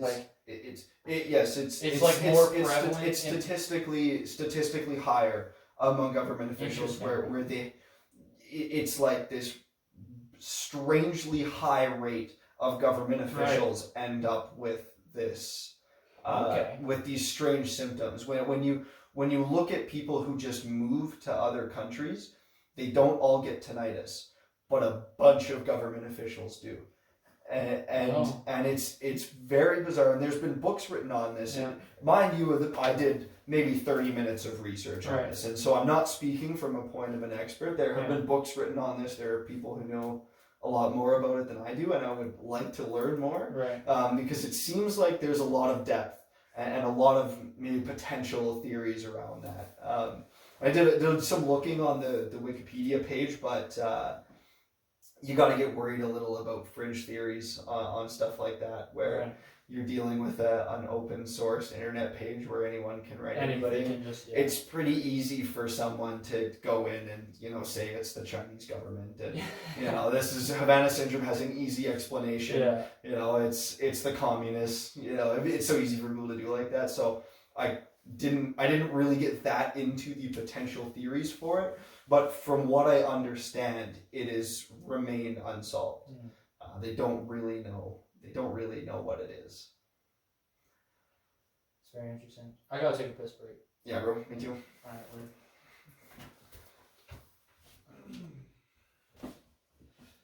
and we're back. So I have been ripping the sock mic. Yeah, dude. I'm interested to see it. Is the quality good? Were you listening to it before? Yeah, it seems to be decent. I mean, make a bit of a difference. It's probably gonna sound a little different than yours, but I think it still comes through pretty clear. The sock filter. Yeah, no. I was ripping the sock mic because you got your pop filter on there, right? Yeah. And I was, doing some testing with this earlier, and blowing my nose into the mic, it was just abrasive, right? Yeah. I was like, I gotta do fucking something about it because I don't have a second pop filter, so yeah. What's the solution? Go down the sock with the drawer and slide her over. Right? That's good though. Yeah, it's ingenuity. It seems to be working okay, with the tests I've done. There's still probably a little bit of breathing noise going through, but it's okay. I've been trying that. It's definitely it's definitely better than it is without the sock, and it looks funny. So yeah, I like it. If it sounds good, it might have to stay. Yeah, the sock might have to make a regular appearance. It might have to be a staple. And also, I got this mic. I don't have the actual mic holder for the stand, so I just got paracord wrapped around the mic, molded it in place, right? Nice. Ingenuity, baby. Yeah. I was like, am I gonna do masking tape? I'm like, nah. Snip off some paracord, heat it up with a lighter, heal that frayed end, and just get to work. Yeah. So how many house cats do you think you could fend off if they were trying to kill you? We're talking domesticated cats, right. but their full intent is to end your life. Right. Okay. And so how many without a weapon? You've got nothing. Okay. You got your body. Yep. So my original answer to this question was 6. Yeah. I think, but you think it's way less, right? I do. Yeah. I do think it's less. So I want to hear your rationale. Okay. So I live with the cat. Right. His name is Lloyd, and he's a sneaky little bastard. And their cats are. I mean, you've seen what big cats can do. Definitely. Little cats, they're very agile, and when they want to use their claws, they can really use their claws. Those fuckers can do some damage. Right. Man. And so, what I'm thinking is, you've got the first. I mean, it also depends, I guess, on their starting layout. If they're in a hexagon around you, right? And you've got cats in your blind spot, that's a problem, right? I guess it begs the question: are the cats smart enough to know to go for your throat, right, or your neck? Yeah. I think they are, because they do that when they hunt. Yeah. I've seen go for the neck. I've seen house cats go for the neck on little animals, and so they've. If they're trying to kill a human, I could imagine they do the same thing. And you got one coming at you, and they're pretty slippery. They can really kind of move their bodies. Like you said, they're quite agile. Yeah, and so even if you try and grab one with one hand, the chances are that it's going to grab your arm and just pull itself through your hand. Right. They're so slippery. Right. They can just they could just go right through you. And so somehow, if you can grab onto one's face, and get on its head, and grab that, then you got one with one hand. and then you got the others are coming right at you, and so maybe you've got time to spike it in the end zone, fucking dunk it, yeah, maybe you've got the chance to do that with one cat, but you're focusing on this one that was coming at your neck. And then you got more. You got 5 more cats coming at you. Fair enough. And so now your other hand, the chances that you're going to get that other one and grab it in the perfect spot where it can't come at you, you've got 2 cats, 2 hands at best. Right. You're not getting more than 1 cat per hand. Right. The likelihood that you can kick a cat out of the way is extremely low because they're just gonna jump. I mean, Lloyd's got like a 6-foot vert on him. Man's got a fucking major. Oh, he's got hops. He's got huge hops. And so your hands are tied up. Not to mention the horizontal arm. Oh yeah. Oh yeah. But I feel like after 2, you're in some serious trouble. You know, like maybe you've got those 2, and I mean, cats are pretty hard to kill too. Like they can jump off of like 2-story buildings and like hit the ground and keep running. So I think the only way to like get a fatality would you'd like wring the neck or something, but that takes 2 hands. Disclaimer: I'm not actually gonna kill house cats. This is talking about. It has to be said. This is self-defense. And so to the judge, Calvin. And so I think really like 3, and you're in some trouble because that 3rd one gets on your neck, and once it's on your neck, both your hands are going to your neck on that 1 cat, and you're dropping the other 2. And tell me, if you've got 1 cat on your neck, do you really think you could fend off 5 more? Oh fuck, man! Yeah, that's you might have convinced me, Calvin. I don't know. Well, it just comes down to like. I think the main thing I hadn't considered is because of like cats are light, right? House cats, they're light. So yeah, it's easy to throw them, but also because they're light, they can survive insane impacts, right? So you can toss them at the wall with all their might. And come back. Like they'll probably survive that shit. So yeah, man. Like I don't know. What do you think's the number? I think 3 if they're deadly house cats, because not all house cats are created equally. Lloyd's a killer. He's, Lloyd knows what's up, dude. He brings, I'm sure a lot of cat owners could relate to this, but he brings carcasses into the house, and you get like the blood trail coming in from the balcony kind of thing. Like he needs to do it too. Like if he doesn't go outside and kill something, he gets antsy. He's like I need, like he's got a thirst for blood. And he's like, I gotta get out and kill. And so versus 3 Lloyds, I think I'm done. Whereas, if it's like, like a little inbred critter that's, got some issues, and, it's maybe its legs are a little short, and its eyes are a little too far apart. You got a herd of those things. I feel like it wouldn't be too much of a challenge. I feel like you could get up into that 5 or 6 range with the dum-dum cats, but if they're straight killers, which a lot of house cats are, I feel like you're that's interesting. You're in a tough spot. Definitely. So what do you think with like if you had a handheld weapon of choice? 1, what would the weapon be? 2, what would the number of cats be that you could fend off with it? So my weapon of choice, I think, undoubtedly, is garden shears. Really? Garden shears, man. Garden shears, but that takes 2 hands. They're coming in your blind spot, bro. What are you gonna do with those garden shears? Well, that's just like a quick, like instant fatality. You don't have to work for it. It's if you hit the right spot, like boom. It's a tap kill. Yeah, it's just instantaneous. So I think with a little bit of luck and some garden shears, 6 cats. Really? Okay. With a bit of luck, some luck and skill. If you can just knock them, like you get fucking 3 good shots in a row, like work's done. Like, yeah, I mean, maybe I feel like you need more than luck. I think you need to be trained in the garden shear. If you're gonna do that. So then, what's your weapon? My weapon, I think I'm going with like a police baton.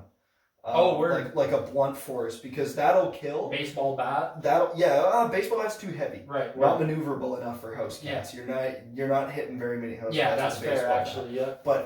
But a handheld rod about that long, that's heavy enough that Just you can nice swing and it, dense. Yeah. but light enough that it's maneuverable. Right. That's also instant fatality, but instead of two hands being devoted on one cat and having to make a coordinated motion to close them at the same time you're making an impact, right. This is just a done. So, mushy face for the kitty. So what makes you think that the baton is an instant fatality? I feel like a cat could survive a good whack unless you get it right in the skull, you know? I don't know, man. Like if you hit it in the body, like I think the cat is gonna survive that, you know? Yeah? You ever hit a human with one of those? No. No, me neither. But I feel like it would do a lot of damage. Yeah. Like you can swing those pretty hard, and like especially, cats can get concussions too. So you get some noggin shots in there, and you're getting like NFL player cats. So have you got two batons or a baton and a free hand? Ooh, I think I'm gonna have to take the free hand because when they're on you, you know how you can grab a cat by the scruff of their neck? Yeah. And they're kind of instinctually immobilized because that's how their mothers carry them. Yeah. So you got that free hand ones on you, grab them by the scruff and yank them, and they're gonna dig in with their claws. But once you got them, they can't move. They're basically paralyzed for that time being. And so, you can... you just give them a ball. You're taking a couple out down here, you got one on the neck, grab them, hit them like a cowbell, and you chuck them down and, take on the next one. I feel like it's maneuverable yet fatal. I think it would be a good weapon. Or maybe like I was going to say a flamethrower, but I feel like then you just have flammable cats coming at you. You got cats that are on fire. That also kind of... and with the flamethrower, like once the cats are on you, the flamethrower becomes useless. Yeah, true. I guess it depends how far away did the cats start. Because with the flamethrower, if the cats are 40 feet away and sprinting at you, you're set. You probably have the time to do a fire circle around yourself, But then also cats got hops, and so they're just gonna leap the flames, and come at you. So I don't know. I feel like a knife wouldn't get you very far. No, I don't think a knife would get you very far. I feel like there is definitely a better weapon than a garden shear or a baton. Yeah. And I just can't think of it. Let's revisit this next week, Parker. Yeah. Let's brainstorm and come back. So then this does beg the question, how many 6-year-olds could you take on? Let's take it a step up in the ethical violation of this conversation. 6-year-olds. And let's say unarmed 6-year-olds. See, this is the funny thing. I think I could take on more 6-year-olds. Definitely less of a challenge. For sure. Yeah, like a house cat is more deadly than a 6-year-old. Have you seen how fragile a 6-year-old is? Their heads are still soft. You can just stick a thumb in them. If you shake it too hard, Parker, no.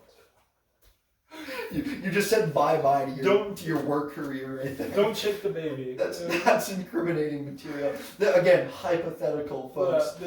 We would never. This is survival, These 6-year-olds are out to kill, you gotta take care of your own shit. Yeah, these are unstable 6-year-olds with criminal records. They're coming to kill you. Yeah. So what do you think? How many unarmed? Let's start there. Oh, well, let's start unarmed. You got 6-year-olds coming at you. That becomes a tougher question, I think.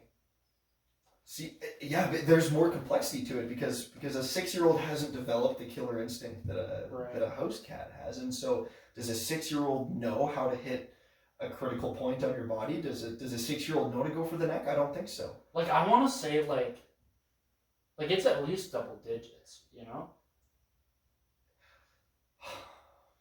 But I'm this makes me think of you ever seen when hornets get attacked by bees in beehives? No. The bees, they they swarm the hornet, and they get together and they cover the hornet, and they create this ball of bees, and they don't eat it and they don't sting it, but they flap their wings and they vibrate and they heat up and cook it. No, yeah, yeah, is that a thing? It's a real thing. What happens to the bees in the center of the ball? Do they get cooked too?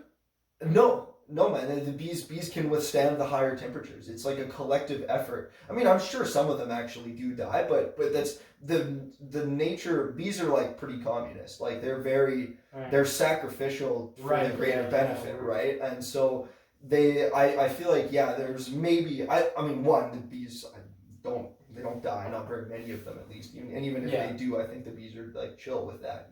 They're like, we'll accept this. It's worth it. Yeah, but it kind of makes me think of that effect. It's like after a certain number of 6-year-olds, it's not like they're gonna crack your head open or whatever, but you're gonna get mobbed. Where now, if you got 12 of them and they all weigh 85 pounds, right? You're dealing with 800 plus. It becomes pounds. Just sheer mass. Yeah, you're dealing with 800 plus pounds of 6-year-old. That's going to become a bit of a challenge once they're on top of you. Right. They're going to be pretty hard to fend off. Oh, true.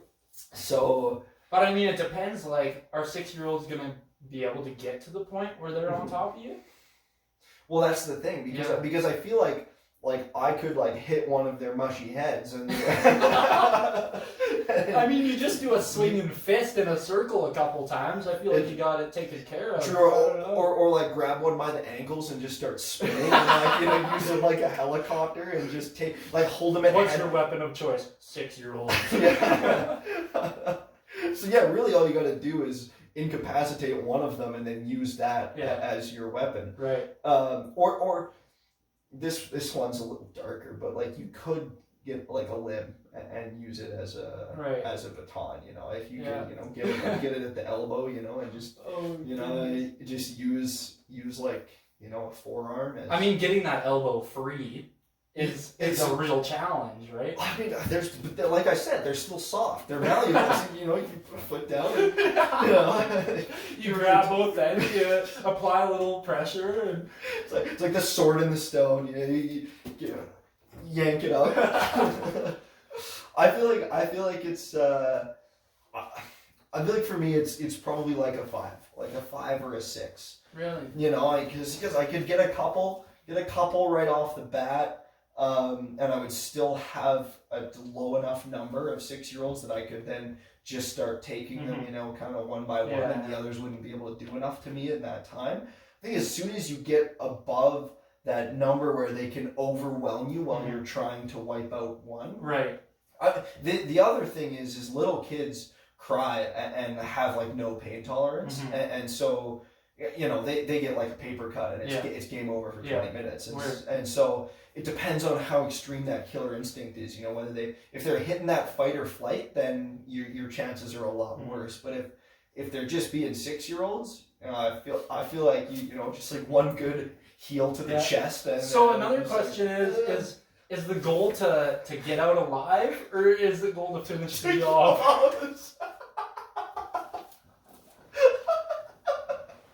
It does beg that question.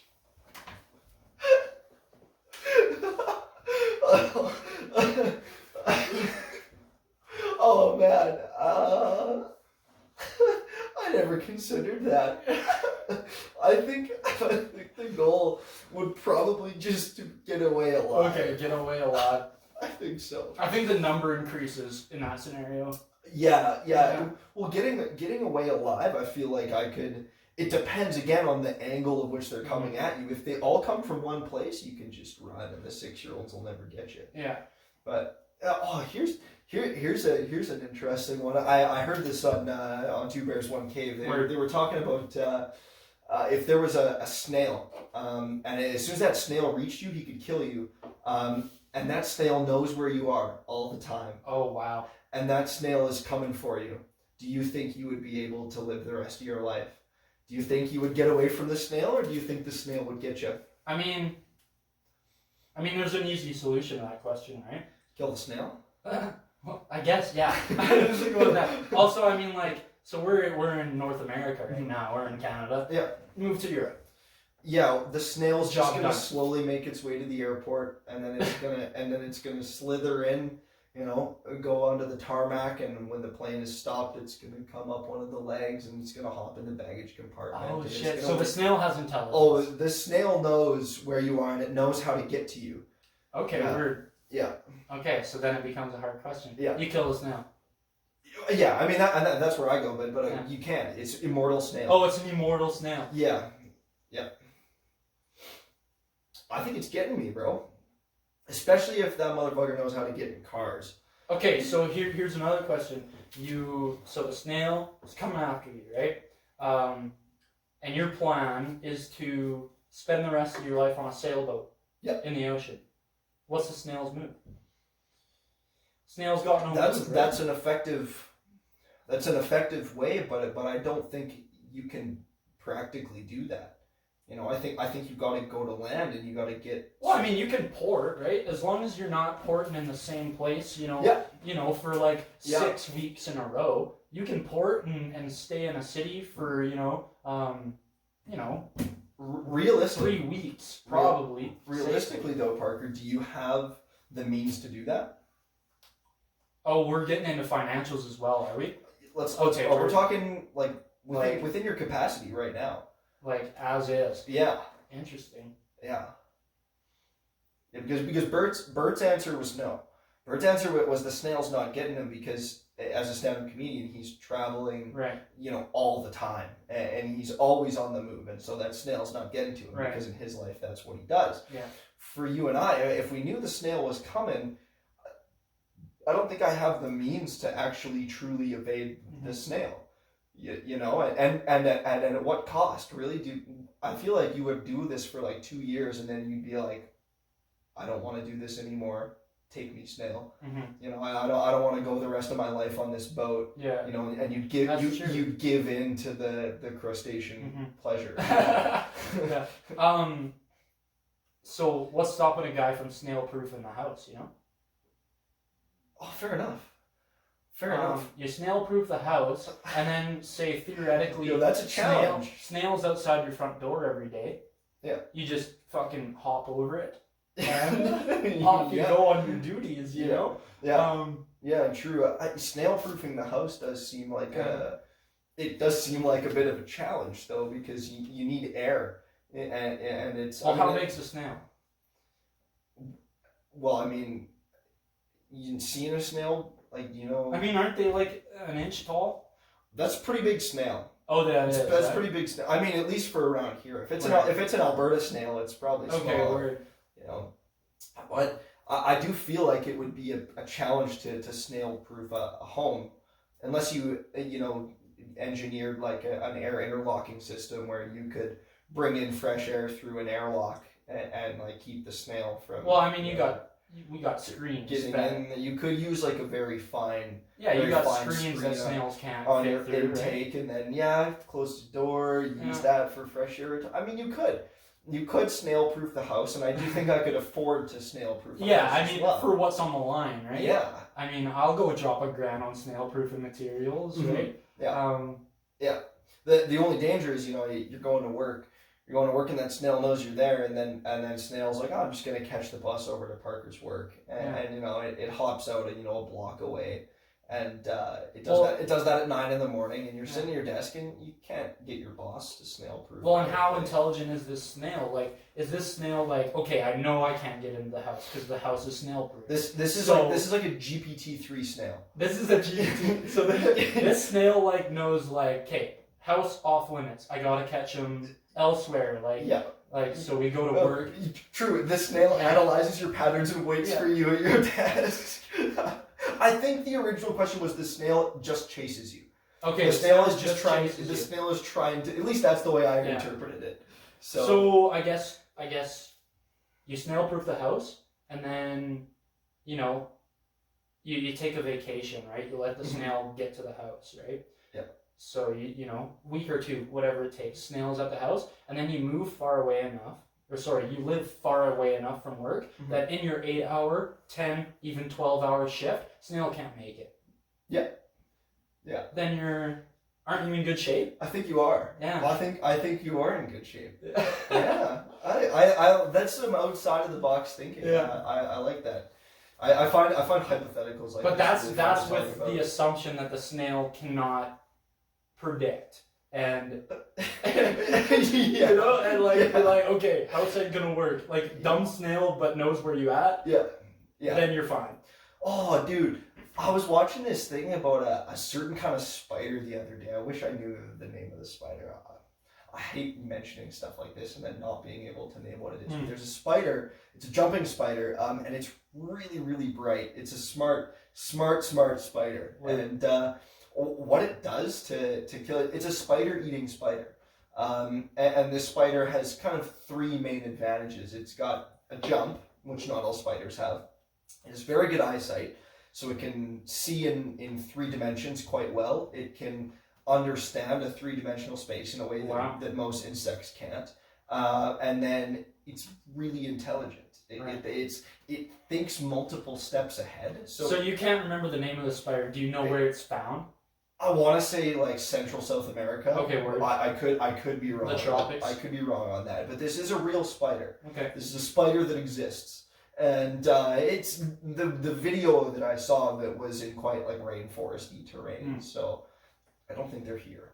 But this spider, it was hunting another spider, and it couldn't crawl onto the web to get this other spider because as soon as it vibrates the web, that other spider is gonna go, oh, you know, there's an insect here, I need to go kill it, and our smart spider is done. Yeah. And so what this spider did is it climbed up above the other spider, above its web, and then attached its web to a leaf above it, and then lowered itself down. And the shot they get of this thing, it's like on the other spider, and you just see this like. And he just lowers like fucking Mission Impossible. Yeah. It literally just like spread out, lowering down above him, and he like gets so close, and then just drops and latches onto its back, gets right up behind its head, and grabs onto it. And then there was another clip. There was nothing. Yeah, fatality. There was no other leaves or branches or anything that it could lower down on. And so it couldn't do its typical method.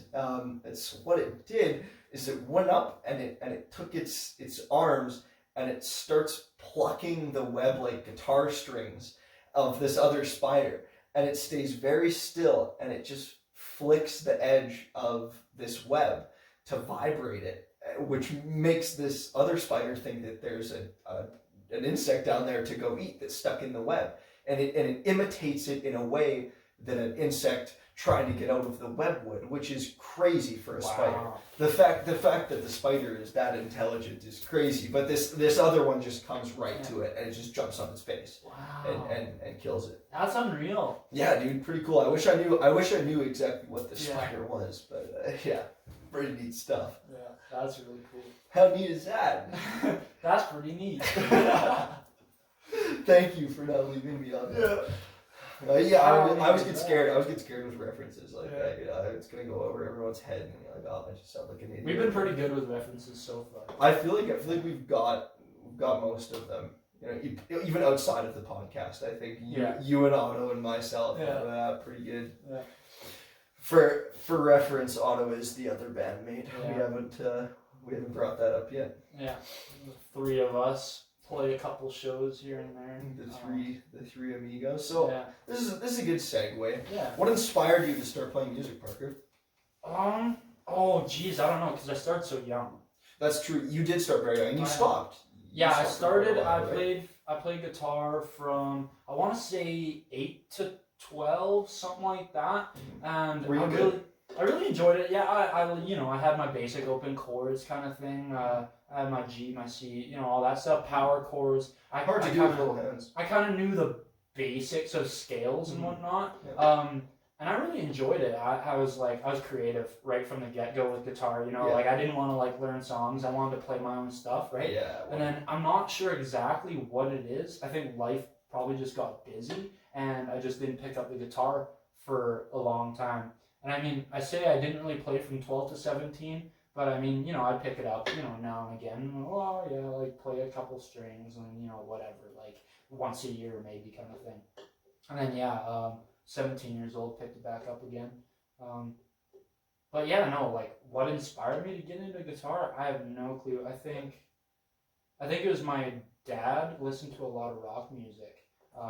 So like every time my dad was picking me up from the babysitters or whatever, he'd play a song on the radio, and I'm in the back seat just vibing the fuck out, Yeah. And my dad probably said something at some point, like how they make this music. Or Yeah, whatever, I mean, yeah, you're like like, I want to do that, right? Yeah, you're listening to Joe Walsh just like melt an electric I guitar. can't complain, but sometimes I still do. Oh, yeah. And yeah, I don't know. Like, I mean, I'm not sure exactly how it went, but it must have been something to the effect of that. So what brought you back to music then?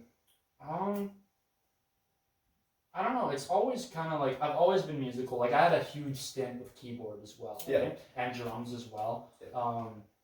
Like I played the drum kit in band through all of middle school, and played on stage the drum kit a few times. I've always just like had a drive for music, something about the way my brain's wired. I don't know. And then I don't know, like guitar was just always there. There was always a guitar in the house, from when I was younger. I think at some point I was just like, oh yeah, this fucking thing. It is got pretty back into it, Yeah, it's nice for that reason. It's like everyone who wants to casually play guitar, they're like, I want to play around the campfire. Yeah. And you can't bring a piano to the campfire. Exactly. Yeah, it's a very versatile instrument. Accessible. Like, you can do lots of stuff on it. You got 6 notes to hit at any given time, right? Yeah. You can hit a 6-note chord, which is most of the time all you need, right? Mm-hmm. And then it's just like super portable. Yeah. It's a good instrument. And it's rewarding. It's like all instruments, right? Yeah. Yeah, I find like guitar, you can get some of that instant reward like pretty quick. Yeah. Well, especially once you're like far enough developed that you're not trying to like, I can't quite get the F chord, because that's a grind. Dude, for sure. Getting the F was, I remember that being quite the challenge. And the B chord, right? The B still bothers me, especially after that hockey puck to that finger. Oh, fuck, that's brutal. So unfortunate. Yeah, this guy fucking, he fucking injures his finger playing hockey. The fucking thing was fucked. He was all purple and then plays a fucking 1-hour set. Like just a few days later with a fucking bum finger. Like but he kills it too. 3.5 days before just we fucking played. ripping the bass, Yeah, I was playing so funny that day, man. After that show, one of the sound guys was like, "Oh, that was great, but like you should learn to use your whole hand." And I was like, I wish I could, It's my hands. Because he saw me doing like a pentatonic with my pointer finger. Right, yeah. Just like moving my hands so much every time. And he's like, dude, use your whole hand. Like, I can't, bro. I'm sorry. Not right now. But music is it's a pretty remarkable journey once you get into it. I think it's so hard to identify where you are in your musical timeline. Yeah. I think that's kind of, it can be amazing and also discouraging at times because there's this room for so much improvement. You can always be better. You can always practice and learn new things. Yeah. The best guitar players in the world are still actively improving every day. It's of limitless potential. Well, there's no ceiling. Yeah, exactly. Yeah, and that's amazing, but that can also be a lot at times when, especially as an adult, when you see other people who are excellent at something you can't do. Right. And you start and you try and you're like, and you just don't realize how far away it is, right? And when that hits you, you're like, I'm never gonna be able to do this. And that was a lesson. I think I learned probably around when I started playing guitar, and I kind of knew it was coming to some degree, but it was really enforced. As an adult, you have to accept the shit phase. Yeah. Definitely. As a kid, you can be bad at stuff and it's fine because Yeah. you're a kid and Yeah. you're just like, oh, I'm just a kid, Yeah. of course I'm not going to be good as I haven't had as long, Yeah. I'm just little, and then you're an adult and you're like, people younger than me are way better at this than I am. Well, and especially with like, my coworker is 55 and he just started getting into guitar and he said the biggest thing he battled with was like, fuck, I should be good at this. I'm fucking 55, right? But like that's not how it works. It doesn't work that way at all. Yeah. I mean, it is interesting to see how like most of the best guitar players in the world are like old men because it legitimately because they started at 12 and they just never and it stopped, does take that long to become the greatest. Yeah. There are exceptions. But I think in general it takes decades and decades of committed work. Well, and there's so many different things like that. Like guitar is one of them. Like any musical instrument's one of them. And you got like chess. You got martial arts, shit like that, right? Like those are things that have such a logarithmic learning curve that like the longer you do them, the easier it is to keep learning. Yeah. And there's no ceiling. Yeah. Yeah. Totally, man. Bird up. Road to mastery. Bird up. Oh man, it's getting hard to look through these glasses, dude. Yeah, man. Oh, they're kind of smudgy. They're kind of smudgy up at the top, and so your face is like constantly distorted when my head is like tilted towards my mic. I'm like looking through the shitty part of the glasses at you. They are pretty cool though. I do feel. I dig those glasses. I feel like they do improve my conversationalism as well. Like they're a general performance enhancer. General performance enhancer when you put these things on, even on stage. It's like you feel like you're fucking dialed in. It's plus, it's +5 skill at everything. Yeah, I love them. We need more. Yeah, we need more of those. Yeah, absolutely. I found those glasses at a bus stop in Calgary.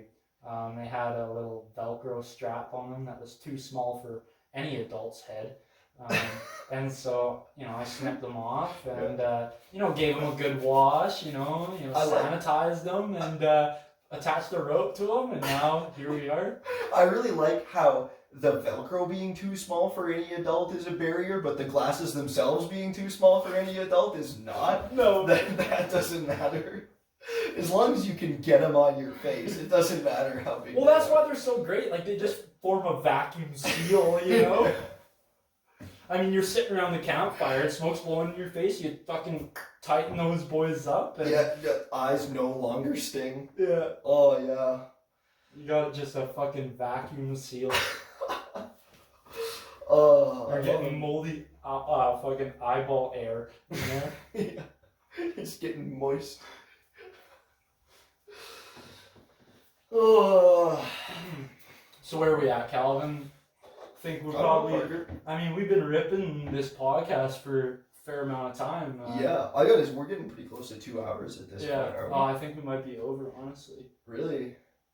Wow. Well, I'd say that's a pretty good. That's a pretty good first episode. Pretty good first go. Yeah.